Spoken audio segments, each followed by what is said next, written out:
எல்லோருக்கும் வணக்கம். அப்பா தன் மகனை செல்லம்மா, அப்பா இங்கே ஆப்பா. என்னப்பா? நீனும் தம்பியும் பன்னீர் திராட்சை சாப்பிடுவீங்கல்ல? ஆமாப்பா. போய் நீ என்ன செய்ய போகிற? இப்போ உடனே பன்னீர் திராட்சை வாங்கிட்டு வா. ஒரு 1/4 கிலோ வாங்கிட்டு வந்தாங்கன்னா எல்லாருமே சாப்பிட்லாம். அதை அவனை வாங்கிட்டு வர சொல்கிறேன். சந்தோஷமாக சாப்பிடுங்க. வாங்கிட்டு வந்து நம்ம எல்லாருமே சாப்பிடுவோம். போயிட்டு வரியா? சரிப்பா, நான் போயிட்டு வரேன். அப்பா நான் வந்துட்டேப்பா. சொல்லுப்பா. வாங்கிட்டு வந்தியா? வாங்கிட்டு வந்துட்டப்பா. அப்பா நான் பன்னீர் திராட்சை கேட்டேன். பன்னீர்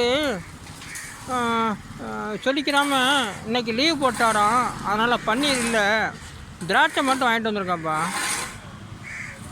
மீண்டும் சந்திப்போம்.